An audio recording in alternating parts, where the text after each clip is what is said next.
जय हिंद दोस्तों, focus study with अभी पे आपका बहुत बहुत स्वागत है। तो आज हम लोगों का मेंस्ट्रुएशन का चौथा लेक्चर है। 3 लेक्चर आप लोगों ने देखा। थोड़ा सा सपोर्ट बढ़ाने की आवश्यकता है। अगर आपको वीडियो पसंद आ रहा है तो आप सपोर्ट कर सकते हैं चैनल को, और समर्थन के बिना सरकार नहीं बनता है, आप लोग को पहले ही बताएं। तो समर्थन देना पड़ेगा।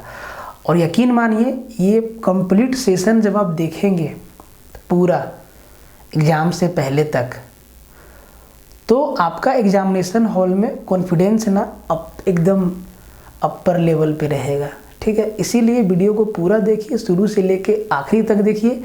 ये समराइज वे में आपको कंसेप्ट को तरोताज़ा करने का काम करेगा। ठीक है, तो भाई ये जो कैप्सूल सीरीज स्टार्ट किया गया है, जीएस में तो चल रहा है। अभिषेक सर एकदम आपको तवा तोड़ दे रहे हैं, एकदम अटेंशन वे में देखिए सब कुछ। ठीक है, और अब मैथ का चल रहा है। ठीक है, तो शुरू से लेके आखिरी तक जब तक आप चीज़ों को नहीं देखिएगा, और जितना भी लोग कोर्स में इनरोल है भाई लोग, एक बार सुन लो ध्यान से, कान खोल के। हेलो हाय, कंसेप्ट को तरोताज़ा करने का यही टाइम है, यही पीक टाइम है रिवीजन का। तो यहाँ पे सब कुछ आपका रिवाइज हो जाएगा, मैथ में जितना भी कंसेप्ट है। और अगर 20 सवाल है और कहीं आप 18-19 सही कर दिए तो समझिए बहुत स्टूडेंट से आप आगे रहिएगा, बहुत स्टूडेंट से आप आगे रहिएगा। क्योंकि बहुत लोग हैं जो मैथ को हल्के में ले रहा है। 20 सवाल है, बन जाएगा। रीजनिंग में 20 सवाल है, बन जाएगा। मानते हैं बन जाएगा, लेकिन सबसे नहीं बनेगा, ये बात भी सही है।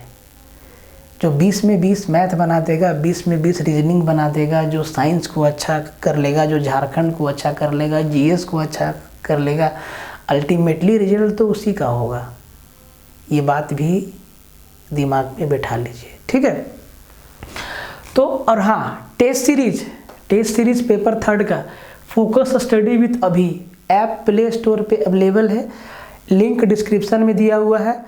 और आप लोग भैया टेलीग्राम ज्वाइन करना ना भूलें। टेलीग्राम लिख देते हैं, टेलीग्राम ज्वाइन करना बिल्कुल ना भूलें। सबका लिंक डिस्क्रिप्शन में दिया हुआ है और कमेंट में भी पिन किया हुआ है। टेलीग्राम पे टाइम टू टाइम आपको अपडेट मिलते रहता है। और आज ना आप देखिएगा, इतना अच्छा सवाल है ना, जो सवाल जेएसएससी में आया भी हुआ है, झारखंड दरोगा में भी आया हुआ है।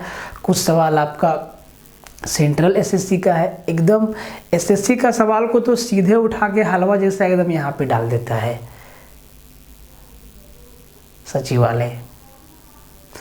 नगर पालिका का जो परीक्षा हुआ उसमें आप लोग तो देखे, जितना सवाल हम करवाएं, मतलब जो भी 20 सवाल था आपको हम करवाएं, एक भी सवाल ऐसा नहीं था जो एसएससी में आया हुआ नहीं है, सब आया हुआ सवाल है। इसीलिए अटेंशन होके पढ़िए। और हम उसी तरीके से क्वेश्चन को डिज़ाइन किए हैं कि किस टाइप का सवाल आ सकता है। हाँ, डाटा ऊपर नीचे होगा, उसका तो कोई माय बाप नहीं है ना भाई, लेकिन कंसेप्ट लगना तो वही है ना।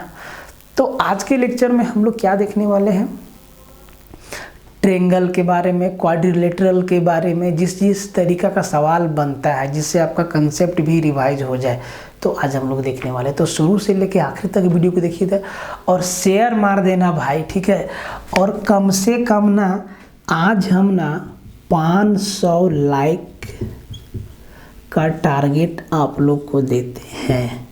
अगर ये टारगेट पूरा हो गया तो एकदम कल ही आपको 3D वाला लेक्चर मिल जाएगा, कल का कल मिल जाएगा 3D वाला लेक्चर। अगर ये 500 लाइक अगर आज 24 घंटा में पूरा हो गया तो कल के कल आपको 3D वाला वीडियो मिल जाएगा। ठीक है, और 3D से तो सवाल आता है। और ऐसा बात नहीं है कि आपको हम सवाल कम करवाए हैं या हम आपको धमकी दे रहे हैं कि लाइक नहीं होगा तो नहीं हो। अरे ऐसा कुछ नहीं है, थोड़ा सा होता है। ठीक है, उधर ध्यान मत दो। सवाल हम आपको इससे पहले जो 600 वीडियो लेक्चर 600 सवाल का जो सीरीज चला ना, उसमें भी जब एक से एक सवाल है, आप उसको भी देखिए, उसका भी लिंक डिस्क्रिप्शन में दिया हुआ है। ऐसे काम नहीं होगा।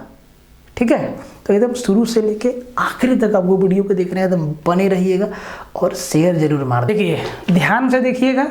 इक्विलैटरल ट्रायंगल में क्या क्या पूछा जाता है मैक्सिमम टाइम, एक सवाल के जरिए देखेंगे। ठीक है, इसीलिए ना ये सेशन आप लोग के लिए बहुत इंपॉर्टेंट है। इसी तरीक़ा से कंटेंट को सजाया गया है कि ताकि आपका सब कुछ रिवीजन हो जाएगा और अच्छे से रिवाइज हो जाएगा, याद हो जाएगा। एकदम क्या याद रखना है वही चीज़ आपको यहाँ बताएंगे, जो कि एग्जाम में आपका डायरेक्ट यूज़फुल होगा। तो कहता है कि समबाहु त्रिभुज की भुजा 4√3 सेंटीमीटर है। कोई भी एक आपका इक्विलेटरल ट्रायंगल दिया है, उसका साइड है 4√3 सेंटीमीटर। साइड है तो क्या क्या उससे पूछा जा सकता है? पूछा तो और चीज़ जाता है, बट ये मैक्सिमम बार पूछा जाता है। ट्रायंगल का एरिया, इक्विलेटरल ट्रायंगल का एरिया, बाह्य वृत्त का क्षेत्रफल, सर्कम सर्कल का एरिया, और अंतःवृत्त का क्षेत्रफल, इन सर्कल का एरिया। अभी आपको बताएंगे सर्कम सर्कल और इन सर्कल इक्विलेटरल ट्रायंगल में क्या होता है, थोड़ा सा इंट्रो भी उसका देंगे। ठीक है, तो सबसे पहला बात करते हैं बेसिक। इक्विलेटरल ट्रायंगल का एरिया का फॉर्मूला क्या होता है? √3/4 इंटू a² या √3/4 इंटू भुजा का स्क्वायर। तो अगर इस सवाल का आंसर देना है, तो आपको क्या जानकारी रखना होगा? √3/4 एरिया बराबर √3/4 इंटू a²। तो 4√3 का स्क्वायर, देखिए कैलकुलेशन पे ना विशेष ध्यान दीजिएगा। ठीक है, इसका स्क्वायर, भुजा का स्क्वायर, यही ना भुजा है, तो 4√3 का स्क्वायर।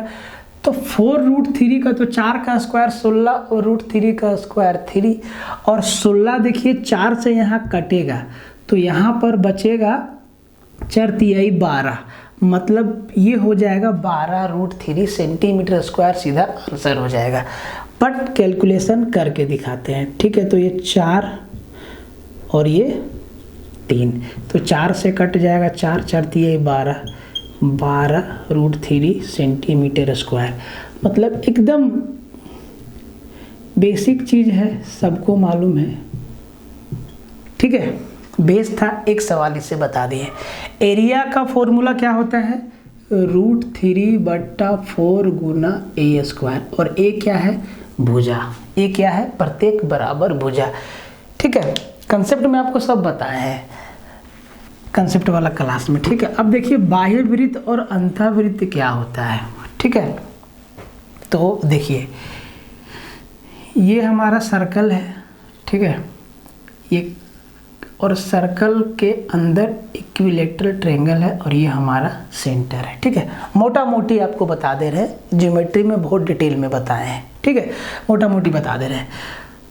तो इक्विलेटरल ट्रायंगल या कोई भी ट्रायंगल के तीनों वर्टेक्स को टच करते हुए जो सर्कल ड्रॉ होगा ना, देखिए ये तीनों शीर्ष को टच कर रहा है, सेंटर से तीनों शीर्ष को टच कर रहा है, तो ये वाला जो सर्कल है वो सर्कम सर्कल है। और इसी सेंटर से, इसी को केंद्र मानते हुए एक इसके अंदर छोटू वृत्त बना देंगे जो तीनों भुजाओं को एक एक पॉइंट पे टच करेगा, तो ये हो गया इन सर्कल, अंदर वाला वृत्त अंतःवृत्त। तो भाई सर्कल है तो रेडियस होगा, तो जो बड़ा वाला सर्कल है उसका रेडियस ये है। ठीक है, यहाँ से यहाँ, यहाँ से यहाँ, यहाँ से यहाँ। ठीक है, छोटा वाला सर्कल है इसका रेडियस ये होगा। ठीक है, या यहाँ से यहाँ भी होगा, यहाँ से यहाँ भी होगा। ठीक है, अब ध्यान से देखिए कि अंदर वाला सर्कल और बाहर वाला सर्कल, एकदम देसी भाषा में समझो, बड़ा वाला सर्कल और छोटा वाला सर्कल, इनका एरिया पूछ देगा, इनका रेडियस पूछ देगा, इनके एरिया का रेशियो पूछ देगा। तो भाई बेसिकली है तो सर्कल ना, तो सर्कल में एरिया कब निकालेंगे? सर्कल में कोई भी चीज़ कैसे निकालेंगे? जब उसका रेडियस मालूम होगा। तो भाई इसका रेडियस कैसे निकालते हैं? देखो, तो ये है क्या? इक्विलेटरल ट्रायंगल है, ईच साइड इसका ए यूनिट है। तो भाई जो बड़ा वाला, जो बाहर वाला सर्कल है ना, उसका रेडियस मानते हैं कैपिटल R, और इसका रेडियस होगा a/√3। ठीक है, बाह्य वृत्त का रेडियस, त्रिज्या, कैपिटल R माने ये बड़ा वाला रेडियस, बड़ा वाला सर्कल का a/√3। छोटा वाला सर्कल जो अंदर बना है इसका रेडियस R माने है, और इसका रेडियस होता है a/2√3। और a क्या है? ये इक्विलेटरल ट्रायंगल का साइड है, बराबर साइड। अब देखो ये दो चीज़ ना बहुत इम्पोर्टेंट है, याद रखना है। सवाल यहाँ से सीधा आएगा आपके सामने, तो ये आपको अब सीधा याद रखना है कि बाह्य वृत्त की त्रिज्या बराबर a/√3 और अंतः वृत्त की त्रिज्या बराबर a/2√3। अब आपसे बाह्य वृत्त का एरिया पूछ दे या अंतः वृत्त का एरिया पूछ दे, आप आसानी से निकाल देंगे, या दोनों के एरिया का रेशियो पूछ दे आप वो भी निकाल देंगे आसानी से, है कि नहीं। देखिए तो ना ये चीज़ ना आप याद रखिएगा, ये चीज़ आप याद रखिएगा। यहाँ से ना सवाल आता है और आने लायक सवाल यहाँ से बनाया जाता है, ठीक है। ये दो चीज़ आपको याद रखना। अब देखो इसी पे सवाल प्रैक्टिस कर लो। तो भैया ये जो हमारा इक्विलेटरल ट्रायंगल है, इसका साइड दिया है 4√3 सेंटीमीटर, तो जी बाह्य वृत्त का क्षेत्रफल क्या होगा। तो बाह्य वृत्त का क्षेत्रफल, वृत्त है तो उसका क्षेत्रफल क्या होता है, πr², और r के जगह पे क्या रखेंगे, a/√3। तो a का वैल्यू क्या है, 4√3, मतलब ये हो जाएगा 4√3/√3 और इसका होल स्क्वायर।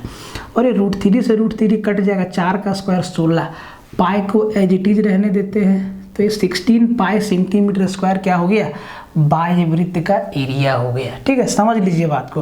अब अंदर वाला वृत्त का अगर एरिया आपसे पूछेगा तो फिर से पाई r², पाई स्मॉल r², तो पाई और a/2√3 ना, स्मॉल r का वैल्यू क्या है, a/2√3 और a का वैल्यू क्या है, 4√3, मतलब 4√3/2√3 और इसका होल स्क्वायर।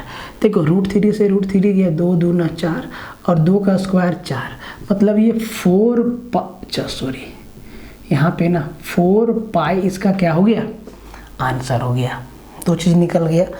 रेडियस पूछा है, रेडियस तो पहले ही बता दिए है ना। देखो यहाँ से क्या क्या पूछा जाएगा फिर से एक बार समझ लो। इक्विलेटरल ट्रायंगल का सीधा सीधा एरिया पूछ देता है, फॉर्मूला याद रहेगा, धड़ाम से बनेगा।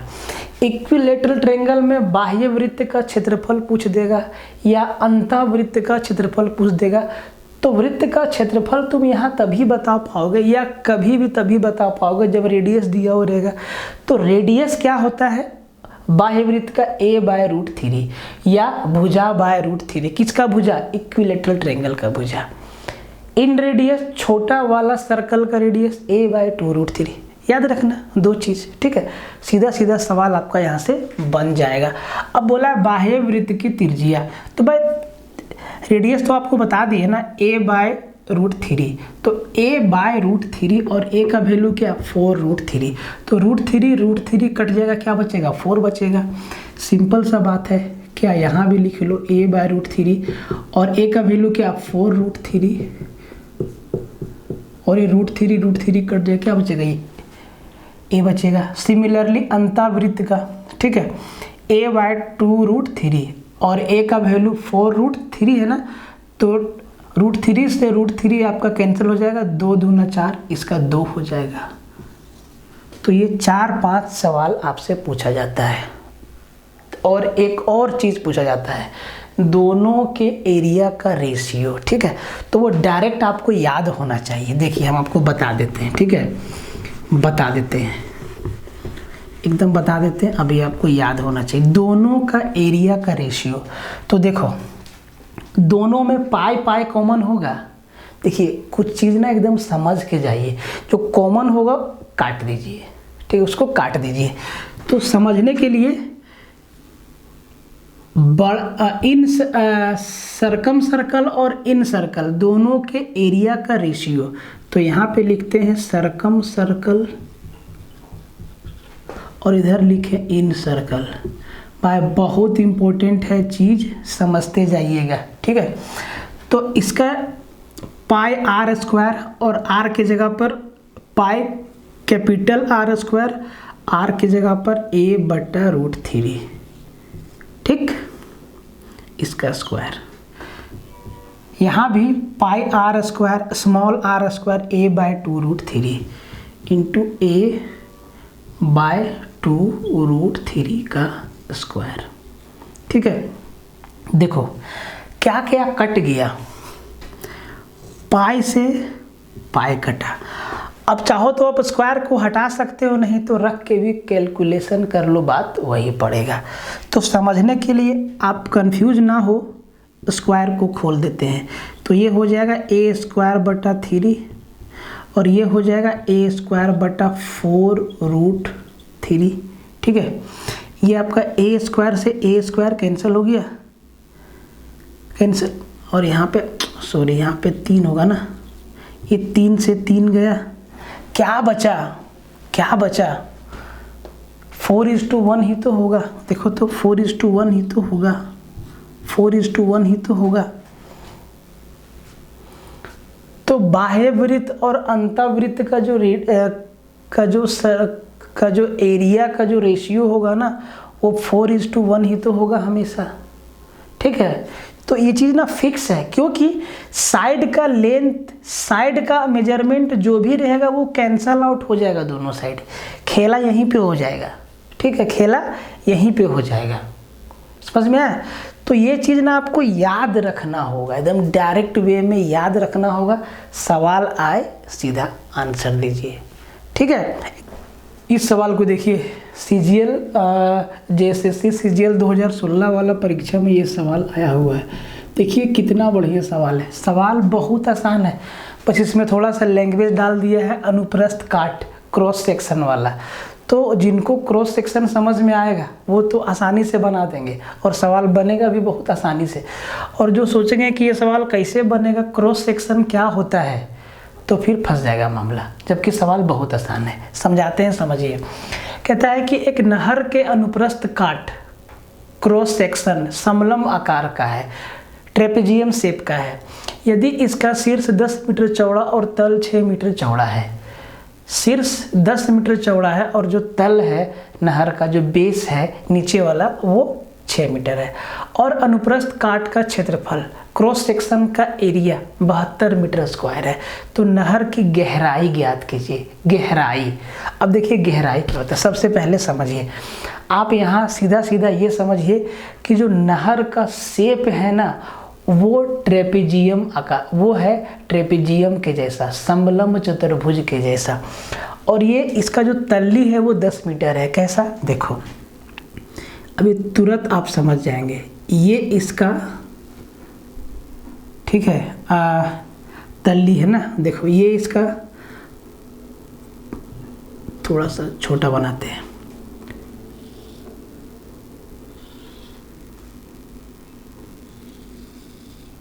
ठीक है।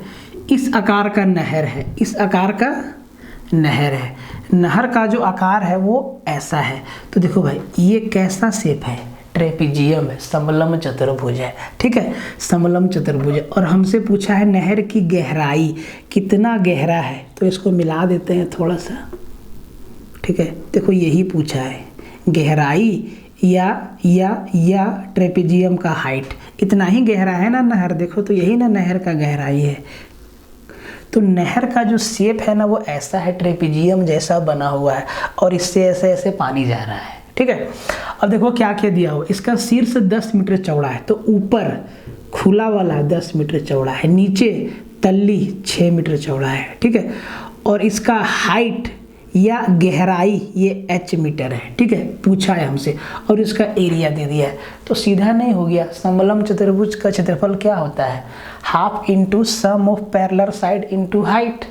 तो हाफ एरिया कितना है, 72 मीटर स्क्वायर बराबर half into sum of parallel side, समांतर भुजाओं का योग 10 और 6 16 गुना गहराई या हाइट हमसे पूछ लिया है। तो भाई 2 8 16 और 8 9 72 मीटर है इधर, तो 1 मीटर कट गया, क्या बचा, h बराबर 9 मीटर। तो इस नहर का गहराई कह ले या ऊंचाई कह ले, कितना है, 9 मीटर, 9 मीटर है। एकदम आसान सवाल पूछा है, बस क्रॉस सेक्शन डाल दिया, इससे कन्फ्यूजन हो सकता था और हुआ ही होगा बहुत लोग का। तो इस क्वेश्चन को बताने का 2 कारण था, एक तो आया हुआ है, दूसरा समलम चतुर्भुज के बारे में जान लीजिए। आपको जो है बुक में ऐसे फिगर बना हुआ मिलता है। ठीक है, ये हमारा समलम चतुर्भुज है, दो भुजा समांतर होता है और दो भुजा समांतर नहीं होता है, ठीक है। ये ए है, ये बी है, ये सी है और ये डी है। ये इसका हाइट है, ठीक है, ये इसका ऊंचाई है। इसका एरिया बेसिकली पूछा जाता है, जो क्या होता है half into sum of parallel side, समांतर भुजाओं का योग, मतलब A B plus D C, A B plus D C और इंटू में हाइट। ये होता है समांतर चतुर्भुज के क्षेत्रफल का फॉर्मूला और इसी पे बेस्ड था। तो भाई नहर ना इसी तरीका का है, इसी आकार का है। नहर को अगर कहीं से एक जगह काट देंगे ना तो ऐसा ही दिखेगा, ट्रेपीजियम के जैसा। बहुत ही आसान सवाल है। तो समलंब चतुर्भुज से यही चीज़ बेसिकली पूछा जाता है हमेशा, एरिया से रिलेटेड, ठीक है। तो ये चीज़ हमेशा ध्यान देना। और एक चीज़ और यहाँ पे समझ लीजिए कि अगर ये हाइट है ना, तो आप देखिए इधर और इधर दो साइड जो ट्रेंगल बनेगा ना, ये दोनों राइट एंगल ट्रेंगल बनेगा, राइट एंगल ट्रेंगल बनेगा, ठीक है। तो यहाँ भी आपको ध्यान रखना है। बात समझ में आया? अगला सवाल आपका रोम्बस से है, समचतुर्भुज से है। तो रोम्बस का कंसेप्ट आपको बताए हैं, ठीक है। कहता है कि एक समचतुर्भुज रोम्बस का परिमाप 40 सेंटीमीटर। आसान सवाल ही आता है, कंसेप्ट ही इसका आसान है, ठीक है। एक समचतुर्भुज का परिमाप 40 सेंटीमीटर है। वह इसके विकर्ण, एक विकर्ण की लंबाई 12 सेंटीमीटर है, दूसरे विकर्ण की लंबाई क्या होगी। थोड़ा सा आपको ओवरव्यू दे देते हैं, समझ जाइएगा, सब कुछ याद हो जाएगा।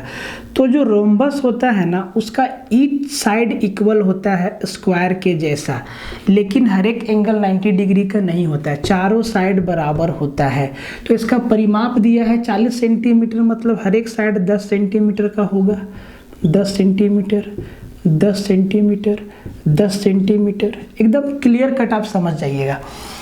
और इसका एक डायगोनल का लेंथ दिया है 12 सेंटीमीटर। तो मान लो कि ये डायगोनल मेरा कोई भी, इसी को ले लो, 12 सेंटीमीटर है, ठीक है, ये डायगोनल। तो इसमें दो विकर्ण होता है, ठीक है, दो विकर्ण होता है। और जब दोनों विकर्ण को मिलाएंगे, जब दोनों विकर्ण एक दूसरे को पास करेगा, तो जिस पॉइंट पे मिलेगा ना, इस पॉइंट से डायगोनल के दोनों साइड का लेंथ बराबर होगा, मतलब एक दूसरे को बराबर पे काटता है। तो इसका मतलब ये है कि अगर मेरा ये वाला विकर्ण 12 सेंटीमीटर है और यहाँ पे दोनों डायगोनल एक दूसरे से मिला है, तो ऊपर 6 सेंटीमीटर और नीचे 6 सेंटीमीटर होगा, ठीक है।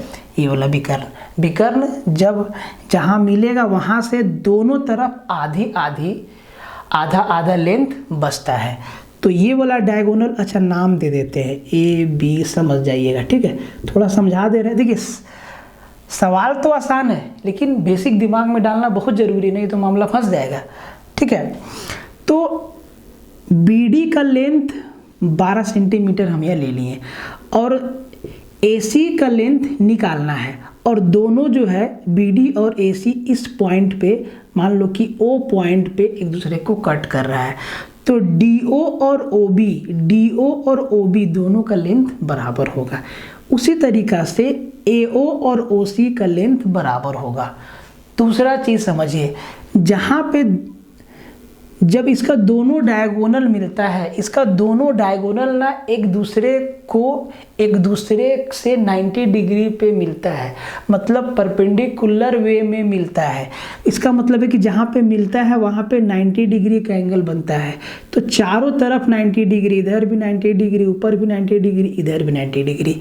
इसका मतलब ये है कि ये जो आपका ट्रेंगल बना AOB, ध्यान दीजिए 4 ट्रेंगल आपको दिख रहा है AOB। तो कोई एक ट्रेंगल को हम बाहर निकाल लें, मान लीजिए कि हम इसको बाहर निकाल दिए। देखिए ये मेरा AB है और ये यहाँ पे मिला O है ना, इस वाला ट्रेंगल को हम बाहर निकाल दिए।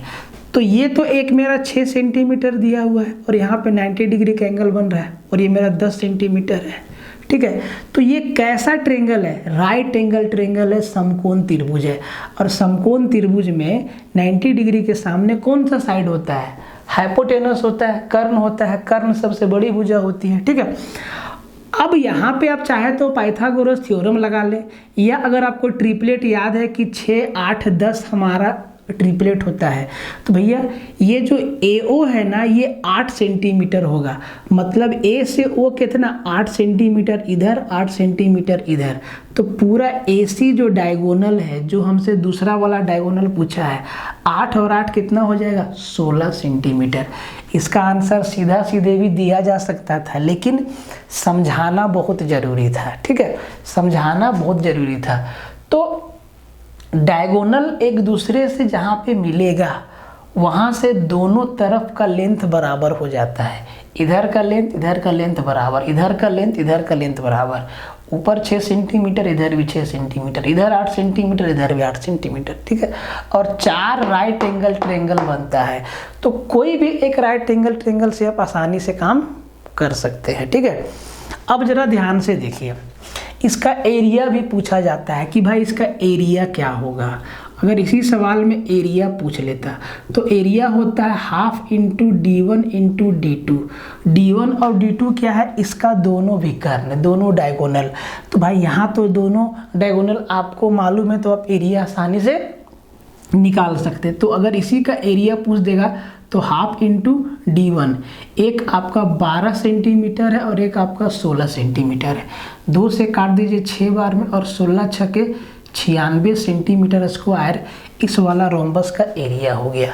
तो 2-3 चीज़ यहाँ से पूछा जाता है, या तो आपसे डायगोनल का लेंथ पूछ देगा, या तो एरिया का, या तो आपसे एरिया पूछ लेगा। ये 2-3 चीज़ें यहाँ से मैक्सिमम टाइम पूछा जाता है। रोम्बस में आपको ये सब चीज़ याद रखना है। देखो एक बात समझो, इसके अलावा कई तरीका का सवाल आता है, कई तरीका का सवाल बनाया जा सकता है, हजारों तरीका का सवाल रोम्बस से बनाया जा सकता है, लेकिन सबको करना संभव नहीं। एकदम फोकस्ड वे में जिस तरीका से आता है उसी तरीका से हम लोग समझ ले रहे हैं। और अगर आपको रोम्बस का कंसेप्ट मालूम होगा तो सवाल किसी भी तरीका से घुमाएगा, आप उसको बना लीजिएगा। ठीक है, तो ये बात हमेशा ध्यान रखना है। इस सवाल को देखिए, पैरेललोग्राम से सवाल है। कहता है कि एक समांतर चतुर्भुज की लंबाई 30 सेंटीमीटर और उसकी चौड़ाई 20 सेंटीमीटर है। ठीक है, तथा एक विकर्ण 40 सेंटीमीटर, एक डायगोनल है 40 सेंटीमीटर, तो उसका क्षेत्रफल कितना होगा। पैरेललोग्राम का एरिया कैसे निकालते हैं, तो एक सिंपल सा इसका फॉर्मूला होता है कि बेस इंटू हाइट। तो यहाँ पे हाइट का तो पता ही नहीं है। जब हाइट का पता ना हो और 3 साइड दिया हुआ हो, 2 साइड और एक डायगोनल, या इस तरीका का डाटा, तो कैसे समझेंगे, समझिएगा ध्यान से। तो सबसे पहले पैरेललोग्राम बनाते हैं। तो समांतर चतुर्भुज के बारे में आप क्या जानते हैं, आमने सामने की भुजाएं समांतर भी होगी और बराबर भी होगा। ठीक है, तो ये हमारा लंबाई है और लंबाई 30 है, तो इसके सामने का भुजा जो समांतर है वो भी 30 होगा। ये चौड़ाई है 20 और इसके सामने का भुजा समांतर है, ये भी 20 होगा। ठीक है, और एक डायगोनल मान लो ये वाला विकर्ण दिया है 40 सेंटीमीटर। ठीक है, अब जरा ध्यान से देखो, अब आप समझ गए कि इसका एरिया कैसे निकलेगा। तो आपको दोनों तरफ दो ट्रायंगल दिख रहा है। कैसा ट्रायंगल, जिसका तीनों साइड अलग अलग हो, मतलब ये स्केलेन ट्रायंगल है, विषमबाहु त्रिभुज है। तो अब इस क्वाड्रिलेटरल का, अब इस पैरेललोग्राम का एरिया निकाला जा सकता है, क्योंकि 2 विषमबाहु त्रिभुज है, स्केलेन ट्रायंगल है, और दोनों का एरिया आपस में बराबर होता है। ठीक है, अगर एक ट्रायंगल का एरिया निकाल के उसको डबल कर दे तो पूरा पैरेललोग्राम का एरिया आ जाएगा, आएगा कि नहीं आएगा। अगर हाइट दिया रहता है तो 30 गुना हाइट कर देते तब भी निकल जाता, या इधर से हाइट दिया रहता तो इधर का हाइट इंटू 20 कर देते तब भी निकल जाता, लेकिन हाइट नहीं दिया है, तो इसको ट्रायंगल में बांट के ऐसे निकालना। ठीक है, तो देखो स्केलेन ट्रायंगल का एरिया कैसे निकलता है, हेरोन फार्मूला से। और हेरोन फार्मूला क्या होता है, root under s into S minus A into S minus B into S minus C. तो s क्या चीज़ है, ए बी सी तो चलो 3 साइड होता है, s क्या चीज़ है, तो s होता है ट्रायंगल का सेमी पेरीमीटर, अर्ध परिमिति, मतलब परिमिति, परिमाप, बाउंड्री का लेंथ उसका आधा। तो इनका बाउंड्री का लेंथ कितना है इस ट्रायंगल का, 30 और 20 50, 50 और 40 90, 90 का आधा 45। तो भाई इसका पेरीमीटर कितना, सेमी पेरीमीटर 45 हो गया।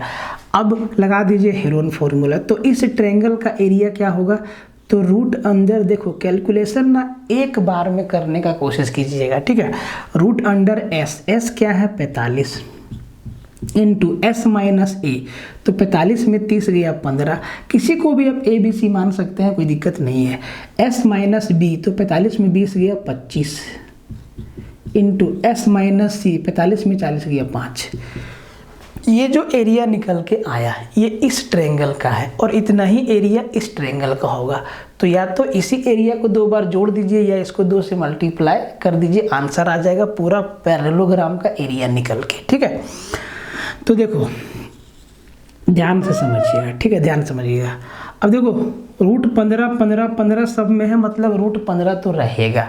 तो भाई ये जो रूट 15 है ना, इसके साथ छेड़छाड़ मत करो। इधर से क्या क्या बाहर निकलता है, तो 25 से 1 5 बाहर निकल जाएगा, और यहाँ 1 5 और 5 9 45 में 1 5 ये निकल गया, और यहाँ पे 9 भी है तो 3 निकल गया। तो 5 5 25 25 दिए 75 और 75 रूट 15, 5 5 25 25 दिए 75 75 रूट 15, 70 रूट 5 15 इस ट्रायंगल का एरिया है। तो पूरा पैरेललोग्राम का एरिया क्या होगा, इसका डबल, इसका डबल। तो 75 इंटू 2 मतलब 150 और रूट अंडर 15 सेंटीमीटर पूरा पैरेललोग्राम का एरिया होता है, ठीक है, एरिया होता है। ये चीज़ ध्यान दीजिएगा। तो ये बात आपको समझ में आया। अगर हाइट दिया रहता है तो सीधा बेस इंटू हाइट कर देते, लेकिन हाइट तो दिया हुआ है नहीं।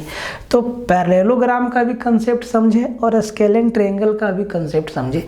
इसीलिए हम आप लोग को कह रहे हैं कि ये सेशन ना बहुत ही इम्पोर्टेंट है। अब एक चीज़ और समझ लीजिए, पैरेललोग्राम में ना 2 हाइट होता है और कभी कभी आपसे एक हाइट दे के दूसरा हाइट पूछ लेता है, ठीक है, एक हाइट दे के दूसरा हाइट पूछ लेता है। तो उस चीज़ को भी समझ लीजिए यहीं पे, ठीक है, उस चीज़ को भी समझ लीजिए यहीं पे, ध्यान दीजिए, समझ लीजिए। तो एक पैरेललोग्राम बनाते हैं, ठीक है, समझा तो देंगे आप लोग को, उसके लिए टेंशन नहीं है, ठीक है। तो मान लो कि यहाँ से यहाँ का ऊंचाई, इसका ऊंचाई ये है, ये इसका हाइट है और इसको नाम दिए h1। इधर से हाइट मेरा h1 है और यहाँ से यहाँ का हाइट, यहाँ से यहाँ का हाइट मान लो हम इसको ड्रॉ किए, ये मेरा हाइट है और इसको नाम दिए h2, ठीक है। तो देखिए 2 हाइट होता है, एक लंबाई के हिसाब से और दूसरा चौड़ाई के हिसाब से। तो कभी कभी ना आपसे हाइट पूछ लेता है। तो देखिए एक बात समझिए, इसका एरिया ना इधर से भी निकाल सकते हैं और इधर से भी निकाल सकते हैं। अगर हम इसको बेस मान लें तो बेस इंटू h1 एरिया निकल के आएगा, अगर इसको बेस मान लें तो बेस इंटू h2 एरिया निकल के आएगा। तो चलिए समझने के लिए ना इसको हम a मान लेते हैं और इसको b मान लेते हैं साइड को, ठीक है। तो देखो ये a है तो ये भी a होगा और ये b है तो ये भी b होगा, यूनिट में मान है। तो इसका एरिया 2 तरीक़ा से निकाल सकते हैं। पहला, अगर हम a वाला साइड को बेस मान लें तब मेरा एरिया हो जाएगा a इंटू h1, और अगर हम b वाला साइड को बेस माने तब मेरा एरिया हो जाएगा b इंटू h2। और ये दोनों एरिया आपस में क्या है, बराबर है, दोनों एरिया आपस में बराबर है। दोनों ही तरीक़ा से एरिया हम लोग निकाल रहे हैं इसी पैरेललोग्राम का। तो करेगा क्या ना कि एक ठो हाइट दे देगा और एक ठो बेस दे देगा, ठीक है, और इधर वाला बेस दे के दूसरा वाला हाइट आपसे पूछ लेगा। तो ये ना वहाँ पे बड़ा काम आएगा, वहाँ पे आपको समझने में बहुत मदद मिलेगा। जैसे कि इसी सवाल को इसमें सेट करने का कोशिश करते हैं, ठीक है, इसी सवाल को इसमें सेट करने का कोशिश करते हैं।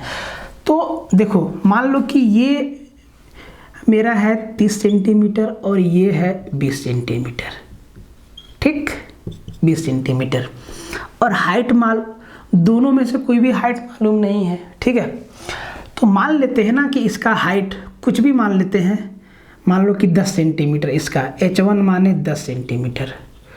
तो h2 कितना होगा, इधर वाला हाइट कितना होगा, ये हमसे पूछेगा। तो इसका सीधा तरीका है इसी वाला फॉर्मूला को लगाना है। तो अगर हम a को बेस माने हैं तो इसका एरिया कितना हो जाएगा, बोलेंगे सर 30 गुना 10, 30 गुना 10 हो जाएगा 300। हाइट माने हुए हैं अपने से। अब इस वाला एरिया को इसका आंसर से कंपेयर मत करिएगा, ठीक है। हाइट मान दिए हैं अपने से समझाने के लिए। बराबर बी कितना है 20 और इंटू कितना H2 तो ये 10 से 2 बार में और 2 से 15 बार में है ना। तो H2 मेरा कितना बना 15 सेंटीमीटर। तो देखिए इधर से मेरा हाइट कितना बना 15 सेंटीमीटर।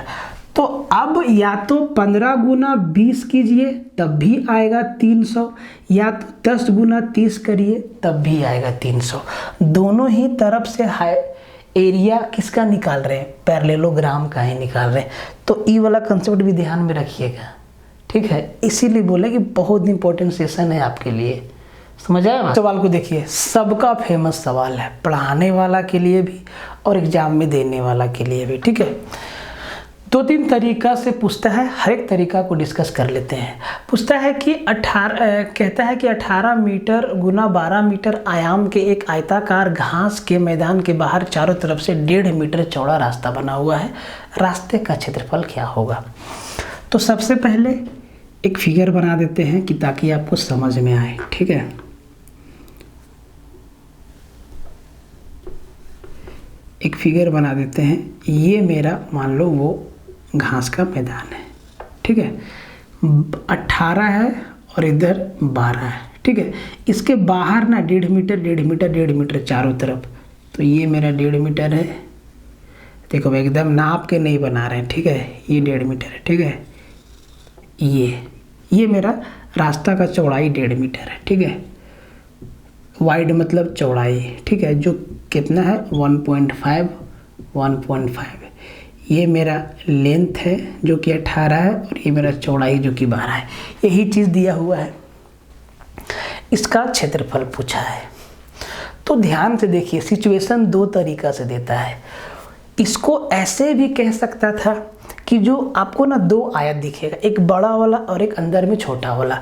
तो कभी कभी आपको बड़ा वाला मतलब बाहर वाला रेक्टेंगल का लेंथ और ब्रेथ दे देगा और आपसे रास्ता का चौड़ाई पूछ लेगा, या आपसे अंदर वाला आयत का लेंथ और ब्रेथ दे देगा और आपसे रास्ता का क्षेत्रफल पूछ लेगा, 2 क्षेत्रफल पूछ लेगा। तो देखिए इसको आप 2 तरीका से बना सकते हैं। उसमें भी एक तरीका है जिससे आप जल्दी बना सकते हैं, दोनों सिचुएशन देते हैं, ठीक है।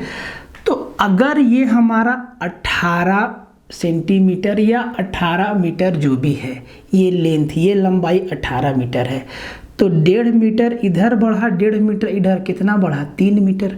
तो जो बाहर वाला आयत का लंबाई है इसका कितना हो जाएगा 21 मीटर। 3 मीटर, 1.5 इधर, 1.5 इधर, 3 बढ़ा 21 मीटर हो गया इसका टोटल लेंथ, ठीक है। सिमिलरली ये जो अंदर वाला आयत है इसका चौड़ाई कितना है 12। तो भैया 1.5 मीटर ऊपर बढ़ेगा, 1.5 मीटर नीचे, कितना बढ़ा 3 मीटर 15, मतलब बाहर वाला आयत का लंबाई 21 मीटर और चौड़ाई 15 मीटर। तो अब अगर इसका एरिया निकालना है ना, तो आप कहेंगे सर इसको ना बाहर वाला आयत के क्षेत्रफल में अंदर वाले आयत के क्षेत्रफल को घटा देते हैं, तब भी मेरा एरिया निकल जाएगा। तो देखिए, तो पहला तरीका जो आप अपनाते हैं कि बाहर वाला आयत मतलब 21 गुना 15 में आप घटा दीजिएगा अंदर वाला आयत मतलब 18 गुना 12। देखो यहाँ पे आपको कैलकुलेशन करना पड़ सकता है, थोड़ा या ज़्यादा, लेकिन कैलकुलेशन करना पड़ेगा। डाटा आसान है फिर भी आपको कैलकुलेशन करना पड़ेगा। तो एक तो ये मेथड है कि बाहर वाला आयत के एरिया में अंदर वाला आयत के एरिया को घटा देंगे तो ये रास्ता ही तो बच जाएगा, रास्ता का क्षेत्रफल ऐसे निकल। दूसरा तरीका क्या है, देखिए दूसरा तरीका क्या है कि आप L + B + 2W × 2W, ठीक है। L क्या है लंबाई, B क्या है चौड़ाई और W क्या है रास्ता का चौड़ाई। तो इसके जरिए भी आप आंसर निकाल सकते हैं। तो इसके जरिए कितना आंसर आएगा देखिए, तो 21 गुना 15, पहला वाला को कैलकुलेशन करते हैं। तो 21 गुना 15, तो 15 एकम 15, 15 दूना 30 और 1 31, 315। ठीक है, 18 गुने 12 तो 12, 18 दूना 36 और 18 एकम 18 और 3 21, 216। इसको घटा दीजिए तो सर कितना बचेगा? 15 में 6 गया 9, 99 बचेगा ना, 99 बचेगा, 99 मीटर स्क्वायर यही बचेगा। 99 और 16 इसको जोड़ देंगे 315। 99 मीटर स्क्वायर आपका क्या है? रास्ता का क्षेत्रफल है। इस वाला मेथड से अगर डाटा को थोड़ा बड़ा बड़ा कर देगा ना तो ये वाला कैलकुलेटिव हो जाएगा, लेकिन इस वाला मेथड से ये डायरेक्ट सीधा आंसर आ जाएगा। जैसे कि देखिए, अब इस वाला मेथड से बात करते हैं, इस वाला मेथड से इधर बनाते हैं। ठीक है, L + B अंदर वाला का लंबाई चौड़ाई किसका लेना है? अंदर वाला आयत का, अंदर वाला आयत का, ये ध्यान रखना है, अंदर वाला आयत का लंबाई और चौड़ाई लेना है। ठीक है, तो 18 और 12 L + B, 18 और 12 कितना? 20। देखिए तोड़ के लिख देते हैं, चाहे तो यहीं तो हो जाएगा भाई, है ना।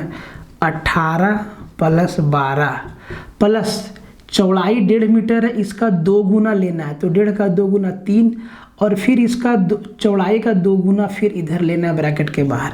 तो 18 और 12 30 और 3 33, और 33 को 3 से गुना करेंगे 99 मीटर स्क्वायर। तो इससे ना आपको डायरेक्ट आंसर मिलेगा सीधा, और कैलकुलेशन भी बहुत छोटा होगा। ठीक है, समझ में आया? इसी सवाल को दूसरा तरीका से भी पूछा जाता है, उसका भी आपको फॉर्मूला बताते हैं। ठीक है, पूछा जाता है कि एक आयत है जिसका लंबाई और चौड़ाई कुछ भी होगा, है ना। एक आयत है, इसका लंबाई और चौड़ाई कुछ भी होगा, ध्यान से। ठीक है, और इसके ना बीचों बीच ऐसे रास्ता बना हुआ है, इधर से इधर जाने के लिए और इधर से इधर जाने के लिए। ठीक है, ये लंबाई है और ये चौड़ाई है, और ये मेरा रास्ता है, इतना चौड़ा रास्ता है। ठीक है, इतना चौड़ा रास्ता है। तो आपसे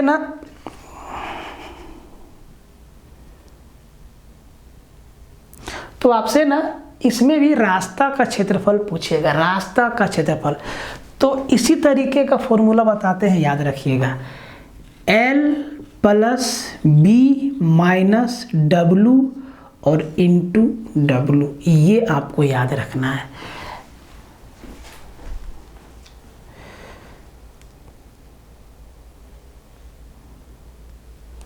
ठीक है, L + B - W into W, ये W क्या है? रास्ता का चौड़ाई।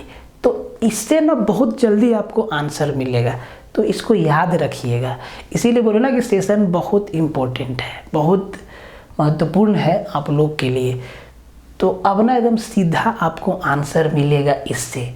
और यहाँ पे ध्यान क्या रखना है कि अंदर वाला आयत का लंबाई और चौड़ाई लेना है। अगर आप बाहर वाला आयत का लंबाई और चौड़ाई लेंगे तो यहाँ जो आप W के साथ जो प्लस लगाए हैं, इसके साथ आप माइनस का साइन कर दीजिएगा। ठीक है, अगर आपका मन हो गया कि हम बाहर वाला आयत का लंबाई चौड़ाई लेंगे तो यहाँ पे +2W के जगह पे -2W यूज करिएगा। ठीक है, और यहाँ पे L + B - W into W, सीधा आपका रास्ता का क्षेत्रफल निकल के आ जाएगा। ठीक है, ये बात आपको समझ में आया? आगे बढ़ते हैं। ये इम्पोर्टेंट सवाल है, पढ़ाने वाला के लिए भी और एग्जाम में देने वाला के लिए भी। ठीक है, छोटा सवाल है लेकिन आता है। कहता है कि 16 मीटर गुना 9 मीटर आयाम के हॉल में 20 सेंटीमीटर गुना 40 सेंटीमीटर आयाम के कितने टाइल्स लगेंगे? नंबर ऑफ टाइल्स या नंबर ऑफ मार्बल या ईटा का मेजरमेंट दे देगा, कुछ भी आपसे ऐसा सवाल पूछा जाता है। तो एकदम कंसेप्ट को समझ लीजिए। ठीक है, एक बार में कि एग्ज़ाम में आए तो सीधा आंसर करके फेंक दीजिए। ठीक है, ये हमारा आयत है जिसका लंबाई 16 मीटर और चौड़ाई 9 मीटर। ठीक है, अब इसमें छोटा छोटा टाइल्स लगाना है। टाइल्स का लंबाई चौड़ाई दे दिया है 20 × 40 और पूछा है कितना टाइल्स लगेगा। तो डायरेक्टली कितना टाइल्स लगेगा, नंबर ऑफ टाइल्स बराबर कैसे निकालेंगे, जितना एरिया में टाइल्स लगाना है उस एरिया में भाग लगाएंगे एक टाइल्स के एरिया को, जो टाइल्स लगाना है उस टाइल्स का एरिया से भाग देंगे जितना एरिया में टाइल्स लगाना है। तो यहाँ पे क्या हो जाएगा, area of rectangle, area of rectangle, इसके लिए आयत, अगर स्क्वायर शेप में टाइल लगाना हो तो स्क्वायर का एरिया, ठीक है, divide by area of one tile,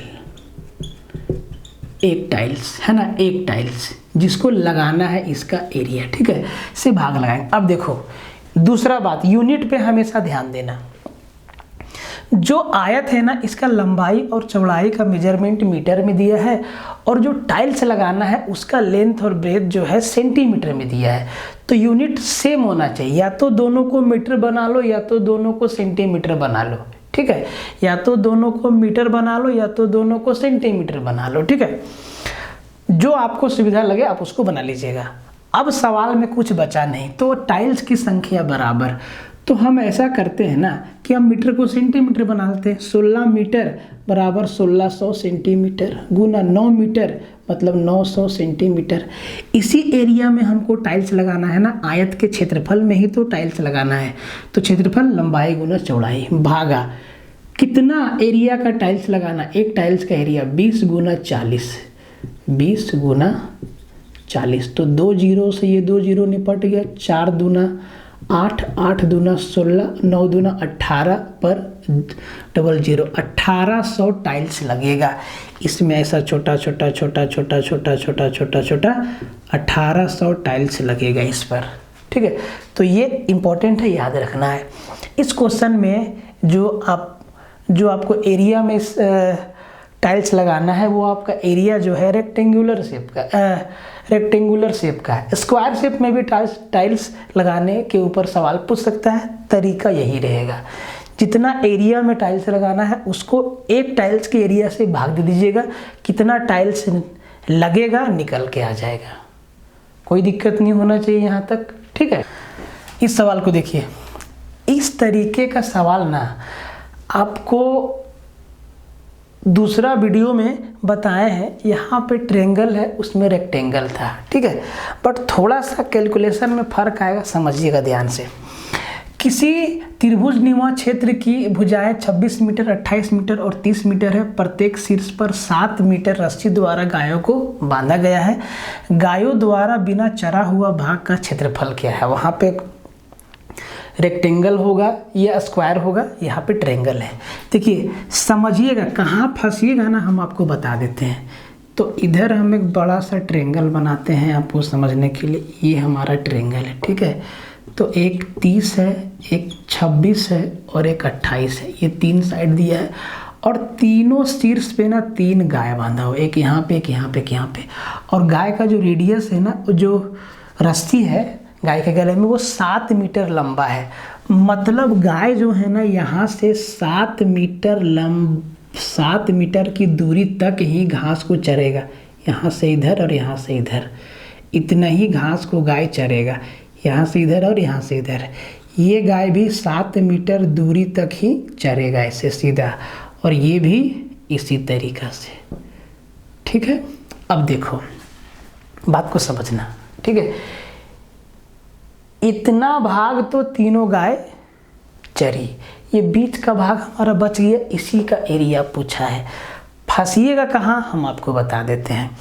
तो इसका एरिया निकालने के लिए आप कहेंगे सर कि पूरा ट्रायंगल के एरिया में से ये जो तीनों हमारा वृत्तखंड है, ये तीनों वृत्तखंड ही तो है, एक वृत्तखंड, 2 वृत्तखंड, तीनों वृत्तखंड का क्षेत्रफल घटा देंगे ट्रायंगल में से, तो बीच वाला हिस्सा बच जाएगा। बोले सर बिल्कुल सही जा रहे हैं, एकदम सही बात है। अब जब वृत्तखंड का हम लोग क्षेत्रफल देखते हैं तो उसका एरिया ऑफ सेक्टर होता है πr² इंटू θ/360। तो यहाँ तो थीटा का तो कोई वैल्यू ये नहीं दिया होगा ना यहाँ है, ना यहाँ है, ना यहाँ है।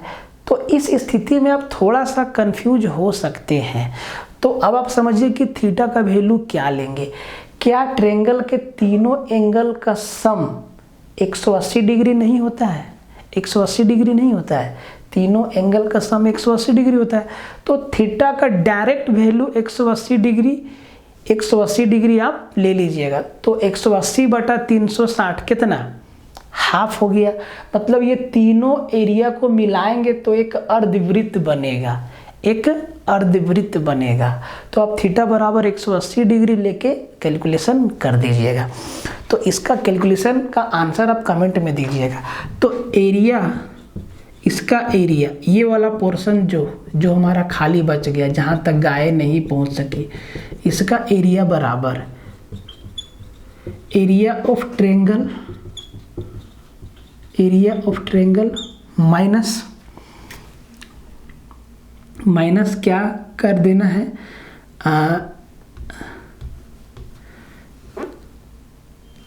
सीधा लिख देते हैं ना, पाई आर स्क्वायर 180 बटा 360 डिग्री। ट्रायंगल के केस में जब आपको एंगल ना दिया हो तो सीधा 180 डिग्री आपको लिख देना है। हाँ, अगर एंगल दिया भी होना भाई ट्रायंगल में, तब भी तीनों एंगल को जोड़ेंगे तो 180 ही होगा। तो सीधा 180 आपको लिख देना है ऐसा केस में। अब देखो एरिया ऑफ ट्रायंगल कैसे निकलेगा। तो ये ट्रायंगल कैसा है, ये सर स्केलेन ट्रायंगल है। तो यहाँ पे आपको हेरोन फॉर्मूला फिर से अप्लाई होगा, और इधर पाई आर स्क्वायर, आर वही है जो रस्सी का लंबाई है 7 मीटर। तो इसको आप आंसर इसका कमेंट में बताइए कि इसका राइट आंसर कितना होगा। तो इसको ना याद रखिएगा, ये जरूरी चीज़ है, ठीक है। एकदम ध्यान से समझते जाइए सब कुछ। इस सवाल को देखिए, बहुत अच्छा सवाल है। कंसेप्ट पे ये सवाल बनता है और कई एक एग्जाम में आया हुआ है, एसएससी में बहुत बार आया हुआ है, और एसएससी के बहुत सवाल को जेएसएससी कॉपी पेस्ट मारता है, इसीलिए ये सवाल आपको बता रहे हैं, ठीक है। कहता है कि 3 ट्रायंगल है जो एक दूसरे को बाहर से स्पर्श करता है, ठीक है। इसको हम ना फिगर से समझा देते हैं पहले। तो ये 3 ट्रायंगल है और तीनों का ना रेडियस अलग अलग है, ठीक है। बाहर से एक दूसरे को ऐसे टच करता है, तीनों का रेडियस अलग अलग है। इसका रेडियस ए है, ठीक है, इस वाला ट्रायंगल का रेडियस बी है, ठीक है, और इस वाला ट्रायंगल का रेडियस सी है, ठीक है। तीनों का अलग अलग रेडियस है। कहता है कि तीनों के सेंटर को जब मिलाएंगे ना, ऐसे देखो, तीनों के सेंटर को मिला दो, ऐसे मिला दिए, ऐसे तीनों के सेंटर को मिला दिए तो एक ट्रायंगल बना। इस ट्रायंगल का एरिया क्या होगा? ये जो ट्रायंगल बना ना, मान लो कि ये जो हमारा ट्रायंगल दिख रहा है, ये जो हमारा ट्रायंगल दिख रहा है, इस ट्रायंगल का एरिया हमसे पूछा गया है। बहुत सोलो इसका एकदम आंसर दिया जा सकता है तुरंत, ध्यान से देखिएगा। तो इन दोनों का रेडियस बी है, इसका रेडियस सी है और इसका रेडियस ए है, ठीक है। तो आप ना इसका आंसर आप हेरोइन फॉर्मूला से आसानी से निकाल सकते हैं, लेकिन वो कैलकुलेटिव होगा डायरेक्ट वे में। जब इस यूनिट को आप हेरोइन फॉर्मूला में रखेंगे कि ये जो आपका ट्रायंगल है, इसका तीनों साइड्स का लेंथ देखो, इस साइड का लेंथ है a प्लस बी, इस साइड का लेंथ है b प्लस सी, इस साइड का लेंथ है a प्लस सी। जब इसको आप सोल्व करोगे तो एक रिजल्ट निकल के आता है। वो रिजल्ट आपको सीधा याद रखना है कि इस ट्रायंगल का एरिया बराबर, याद रखना है, root under a plus B plus C into a into B into C, ये निकल के आता है एरिया बराबर, ठीक है।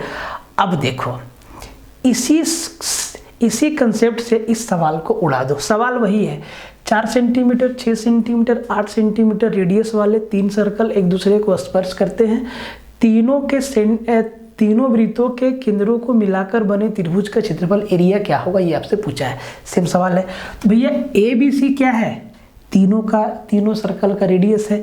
जैसे यहाँ 4 6 8 है, बस आपको सीधा यहाँ रख देना है रूट अंडर। समझने के लिए एक बार ऐसे लिख देते हैं, 4 प्लस 6 प्लस 8 और इंटू में 4 गुना 6 गुना 8, ठीक है। तो 6 4 10 और 8 18 गुना 4 गुना 6 गुना 8, ठीक है। इससे आपका डायरेक्ट आंसर निकल के आ जाता है। अब इसको आप कैलकुलेट कर लीजिएगा, है ना। ऑफिसर बनने चले हैं, इसका आंसर कमेंट में दीजिए, ठीक है, दीजिए इसका आंसर। तो इस तरीका से इस सवाल को आपको तोड़ना होगा। अब एक क्वेश्चन बताएंगे आपको ना ट्रायंगल के मीडियन वाला, ठीक है। जब ट्रायंगल का मीडियन दिया हुआ रहेगा तो उसका एरिया कैसे निकालेंगे, ठीक है, उस पे आते हैं अभी।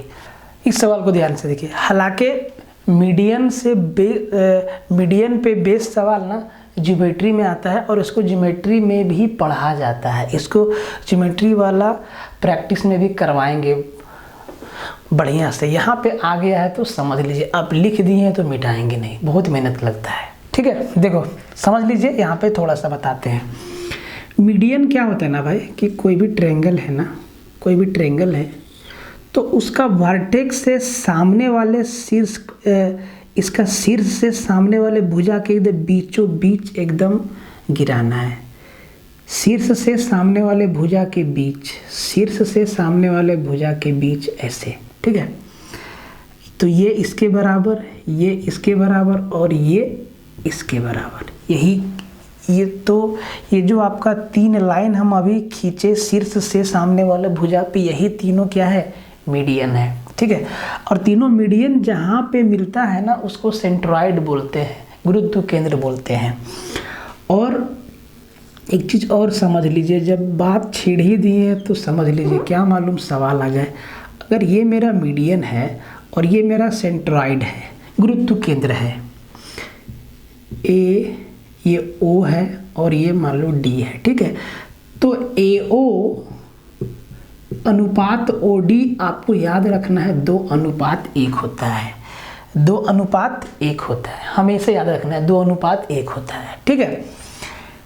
जहाँ पे तीनों मीडियन मिलता है ना उस केंद्र से मीडियन का रेशियो दोनों साइड 2:1 होता है, 2:1, 2:1। ये आपको याद रखना है, ज्योमेट्री में आपको बताएंगे, यहाँ बस याद रखिए, याद आ गया तो बता दिए।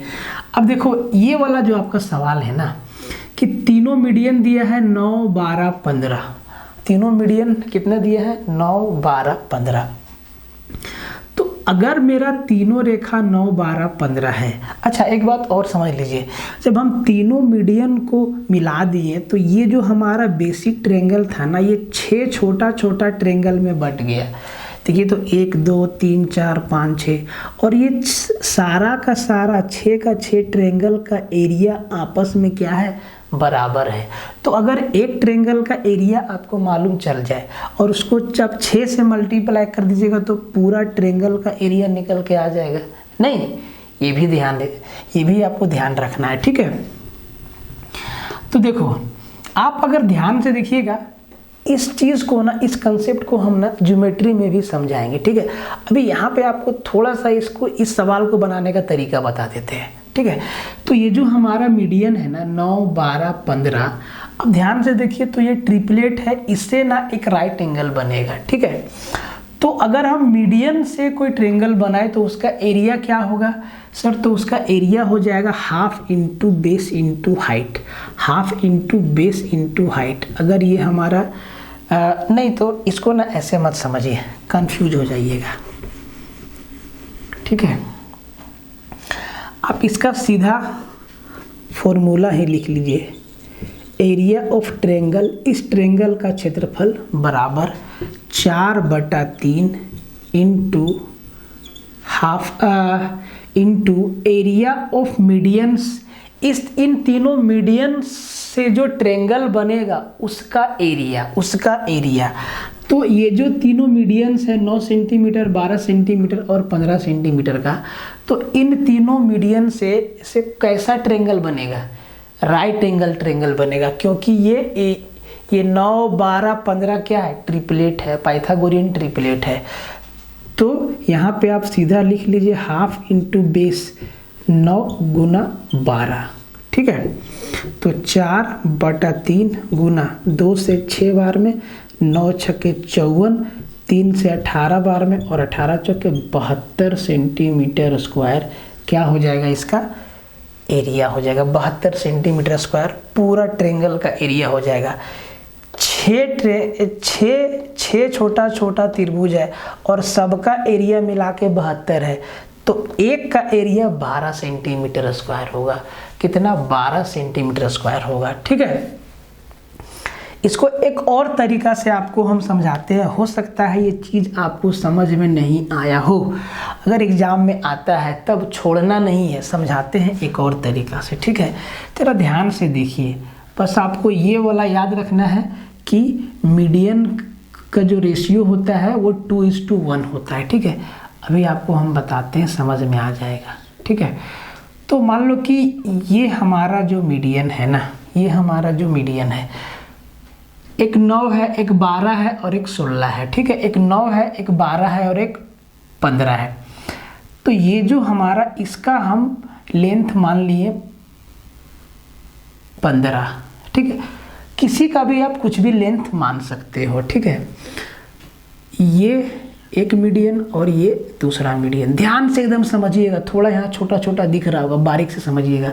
अगर इस वाला मीडियन का लंबाई 15 है तो भाई 10 ऊपर रहेगा और 5 नीचे रहेगा, 2:1 के रेशियो में बांटना है। अगर इस वाला मीडियन का लेंथ मान लेते हैं हम 12 सेंटीमीटर है, तो भाई मेरे 8 यहाँ रहेगा और 4 यहाँ रहेगा। ठीक है, इस वाला मीडियन का अगर हम लेंथ मान लें, ये क्या बच गया 9, तो भाई 6 इधर रहेगा और 3 इधर रहेगा। ठीक है, 3 इधर रहेगा। अब जरा ध्यान से देखिए कि हर एक, यहाँ पे भी एक आपको ट्रायंगल दिख रहा है, यहाँ पे भी एक ट्रायंगल, यहाँ पे भी दिख रहा है और एक ट्रायंगल यहाँ पे भी दिख रहा है, एक ट्रायंगल यहाँ पे भी दिख रहा है। ठीक है, हर जगह आपको ट्रायंगल दिख रहा है और ये 6 ट्रायंगल आपस में क्या है? बराबर है। कंफ्यूज मत होइए, अगर आप कंफ्यूज हो रहे हैं तो कंसेप्ट को आप अभी जो भी आपको समझ में आए इसको याद रखिएगा।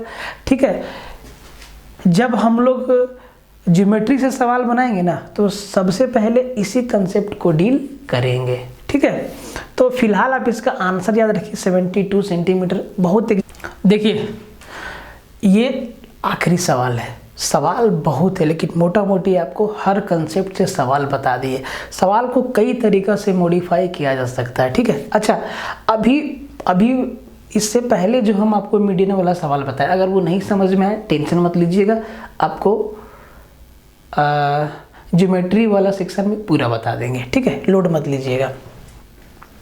तो इस बात को ध्यान से रखिए कि किसी मैदान की भुजाएं 32 तथा 24 मीटर है तथा वे पूर्णतः समकोणीय है।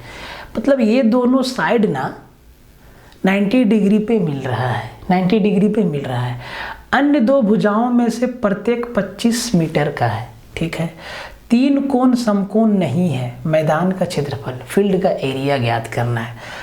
तो सबसे पहले देखो कि सवाल के हिसाब से ये 32 है और ये हमारा 16 है। ठीक है, चलो इसको 32 जो लंबा हो गया और इसको 24, ये हमारा 24 है और यहाँ पे 90 डिग्री का एंगल बन रहा है। ठीक है, और बाकी जो 2 भुजा बचा रेस्ट वो 25 मीटर का है, तो भाई ये भी 25 मीटर होगा और ये भी 25 मीटर होगा। ठीक है, ये भी 25 मीटर होगा और ये भी 25 मीटर होगा।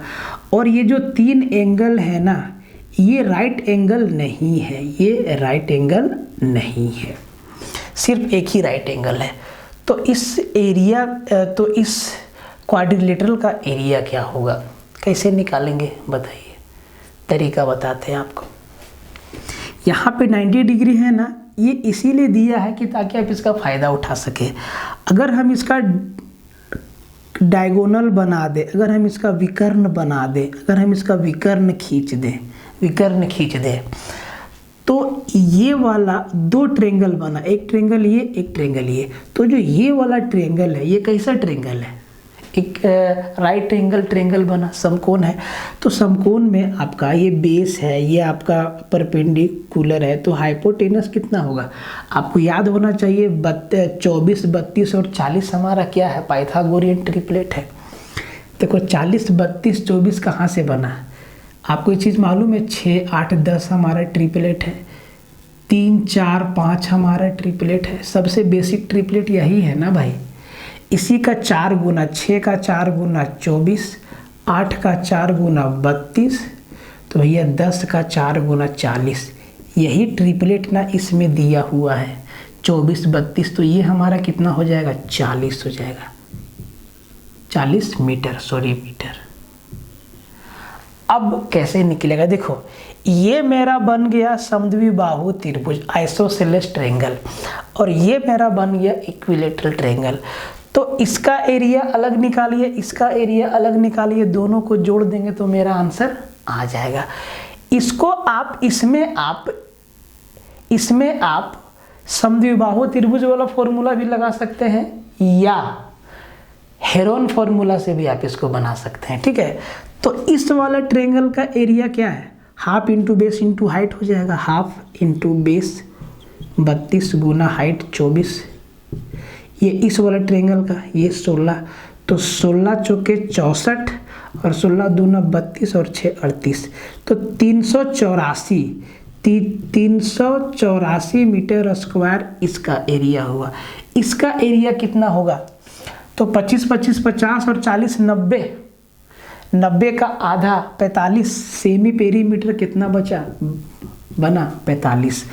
अब Heron formula root under s minus A into S minus B, तो s कितना 45 इंटू एस माइनस ए, तो 45 में 40 गया 5, s माइनस बी 45 में 25 गया 15, और फिर से 45 में 25 गया तो 15, यही ना आएगा भाई। तो 15 से एक 15 बाहर आ गया, यहाँ एक 5 है और एक 5 45 में है तो एक बाहर आ गया, और 9 भी है तो 3 बाहर आ गया। तो 15 बचे 5 दिया 15, और इधर 15 है 225 मीटर स्क्वायर, 225 मीटर स्क्वायर इसका हो गया। इन दोनों को जोड़ दीजिए, 225 और 384, 5 4 9, किधर है, कहीं पे मिस्टेक हो गया, 16 चौके 64 और वहाँ से 15 बाहर आया, फिर यहाँ से